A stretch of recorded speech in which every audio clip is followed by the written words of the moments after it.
Si on faisait un pas de côté. Nous sommes dans une société qui ne nous satisfait évidemment pas. Comment peut-on arranger ça? Eh bien, la littérature est un moyen par excellence d'agir sur cette société. Comment la littérature peut-elle transformer en profondeur une société? Eh bien, elle transforme en profondeur la société de deux façons. Au moins, premièrement, en donnant une image de la société. Et ça, c'est la solution balzacienne. Notre société est une société secrète à elle-même qui empêche perpétuellement de voir. Les sujets ne manquent pas. Il y a des quantités de sujets qui nous demandent de parler d'eux, mais dont nous ne tenons pas compte. Des choses dont on n'arrive pas encore à parler. Et ainsi, dans notre connaissance de la réalité, il y a toutes sortes de régions obscures. Il y a des terres inconnues et des quantités de faces cachées. Dans l'histoire en général, et il y en a encore beaucoup. Et à l'intérieur de notre propre société, la contemporaine, il y a de nombreuses faces cachées. Et vous pensez que la littérature peut essayer de faire parler de ce dont on n'arrive pas à parler. Mais, en même temps, nous n'avons pas les mots qu'il faut pour ça, nous n'avons pas les phrases qu'il faut pour ça. Il faut que nous les trouvions, il faut que nous les inventions. Donc, il y a un autre aspect qui est la transformation du langage. C'est la littérature. Travailler dans le texte, sur le texte, pour donner des échantillons de façon de parler autrement. Les mots sont braqués vers l'imaginaire. Oui, mais le travail là-dessus est absolument essentiel pour transformer les choses. Passer par les mots pour transformer les choses.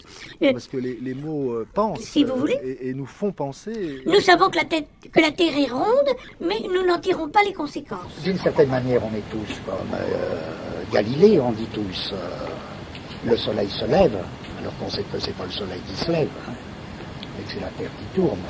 Mais nous n'avons pas les mots qu'il faut pour ça, nous n'avons pas les phrases qu'il faut pour ça. Et il faut que nous les trouvions, il faut que nous les inventions. Et le travail là-dessus, sur la façon dont on peut parler, est quelque chose d'absolument essentiel. Je crois que c'est la littérature. L'art, c'est le pouvoir des nuances, c'est le pouvoir de la nuance, c'est le pouvoir des petites différences. Donc ce que je voudrais, toujours, c'est essayer de vivre selon les nuances que m'apprend la littérature. Et évidemment, toutes les techniques de l'information jouent un rôle absolument essentiel là-dedans, pour donner des échantillons de façon de parler autrement. Ces techniques, on peut les transposer pour la littérature. Ces nouvelles techniques. Les nouvelles techniques, Internet... Par exemple. Oui, mais ce sont des instruments de littérature. Et doivent nous permettre de travailler d'une façon tout à fait différente.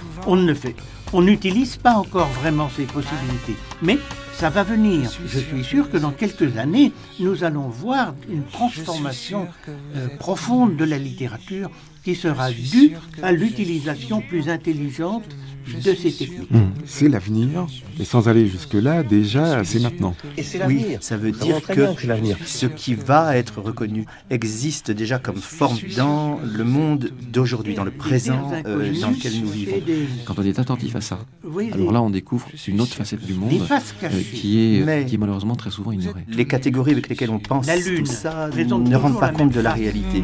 Cet homme qui parle tout seul. Et moi, je veux partir de la réalité présente en disant c'est l'avenir, mais c'est déjà aujourd'hui. C'est l'avenir, mais c'est maintenant. Parce qu'il est évident que la manière dont on définit le présent va définir très bien que l'avenir est là. Un peu décalé. Ce qui fait que... élever le niveau d'intelligence collective. Alors si on faisait pas de côté. Faire en sorte que les individus, à travers ces instruments,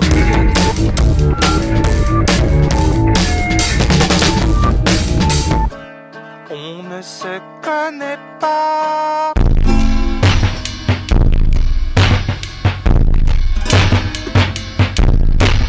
Et c'est